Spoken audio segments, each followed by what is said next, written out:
What's up guys, it's Average Owl making average content for the average viewer, and finally we have Battlefield 2042 to play. Well, obviously just the beta, but nevertheless it is still extremely exciting, and after all of this hype and all of this build up, we finally get our hands on the game. Now if you're anything like me, when you opened up the game for the first time and you saw that massive Battlefield 2042 symbol right there in front of your face, it brought a tear to your eye. And if you're also like me, then you've been finding this bloody hard going getting used to Battlefield 2042.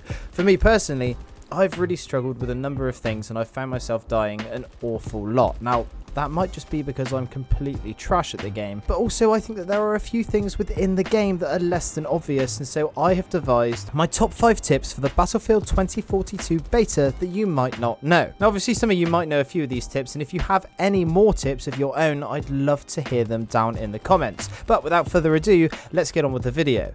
Number 1, the G57 is actually a burst pistol. I know, crazy right? Now a lot of people have been complaining about the lack of aim assist, or should I say the weaker aim assist than what we're used to, Warzone. And a result of this is that the G57 pistol can be quite hard to land your shots. Well, luckily for you, the G57 actually has a secondary firing mode, that being a 3-round burst. This means that it's a hell of a lot more forgiving, as you can shoot 3 bullets instead of 1, which is basically like tripling your chances of hitting your enemy. And chances are, if you're switching to your pistol, you've already pumped a fair few bullets into them with your primary. So maybe that 1 extra bullet is all you need. Now currently on PC where I'm playing the game, it is V to change your fire mode. However, when I was looking through the control scheme to find out what the button would be on console, it is currently not mapped on my PC, so I have no idea what button you have to press on your controller to change the fire mode. So if anyone else knows what that button is,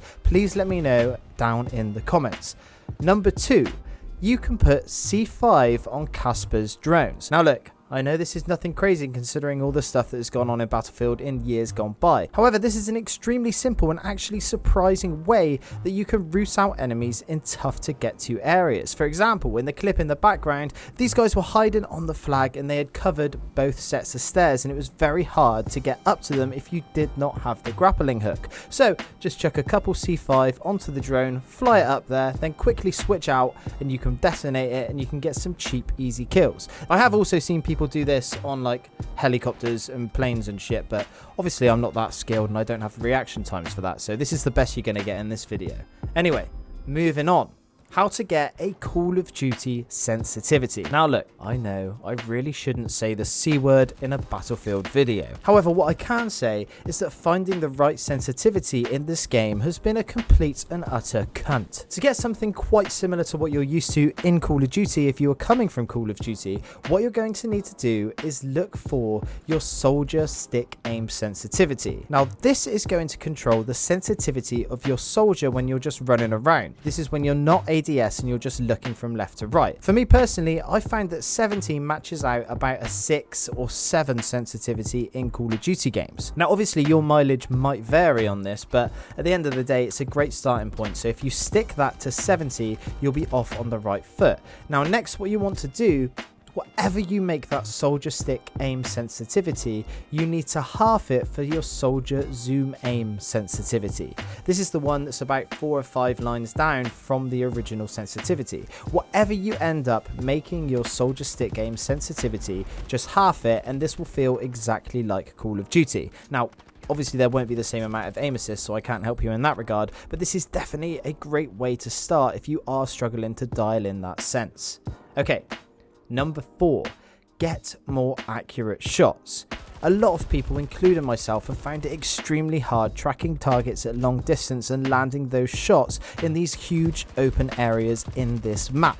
Now what I have noticed is that similar to Battlefield 4, if you're strafing or moving around when you're shooting, you're going to get a certain amount of bloom when you fire your weapon. What this means is if you're trying to take shots at someone and you're moving left and right trying to dodge their bullets, chances are your bullets aren't actually going to hit where you're intending. This means that them stood still are going to have more of a chance of being able to hit you. Now on top of this, if you don't do any recoil control whatsoever, the recoil spread of these guns is actually quite wide. Not like Call of Duty where it's a straight line up, instead it's actually quite a fat line where the bullets are going slightly left and right at the same time. However, I have found that when you pull down slightly on your right stick or your mouse, this tightens up this spread a hell of a lot and actually means you can get quite a laser beam of a gun if you get that recoil control down. Now, if that's something that you're not into or something that you're not very good at, another good way to combat this is by tap firing your gun. Tap firing your gun at longer ranges is going to make your shots a hell of a lot more accurate and a lot easier to control. Just be aware though, if you are using the LMG that's in the game, you do not want to do this. If you're using that LMG, the first few shots are going to be super heavy with the recoil, but after about 5 or 6 shots, that recoil becomes super easy to manage. This means if you have a few enemies in front of you, your best bet is to hold up, crouch, and just spray and pray. And I promise you, you will get at least 1 or 2 kills out of it. Okay. Now finally, the last tip that I want to give you is about evading the helicopters. Much like Battlefield 4, vehicles seem to reign supreme in this game. I don't know if it's just the orbital map or if it's going to be like this throughout the full game, and definitely just because it's Conquest. I mean, if we're playing Breakthrough, I'm not sure we'd have the same issue. However, the issue is that during this beta, we only get this one map and the helis are absolutely destroying people. Now, the thing is, when you have a little bird or one of the Apaches above you, the temptation is to either try and return fire or you just stop like a rabbit in headlights. I'm telling you that this is the wrong thing to do, especially with the little bird. If the little bird is firing at you, the missiles actually take quite a few to hit you. Not only that, in able to actually aim the little bird, whether it's the missiles or the machine guns, the player will either have to use A and D or the left stick to slightly adjust their aim. Now, when you couple this with the fact that there is actually quite a hefty delay when you start firing the miniguns in the little bird, this means that if you're dodging yourself left and right and making your movement unpredictable, it's actually a lot harder for the enemies to be able to kill you whilst they're in a helicopter. If you couple this with the fact that, say, a helicopter is pointing straight towards you, if you zigzag towards them, the closer you are to them, the more they're going to have to adjust their aim and the less likely they are going to be to hit you.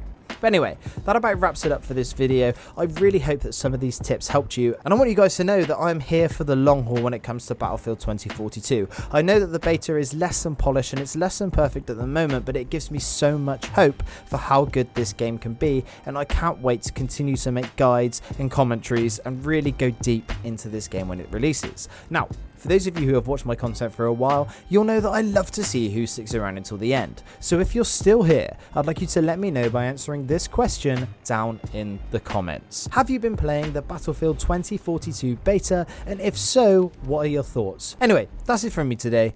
I'm Average Joel. Peace.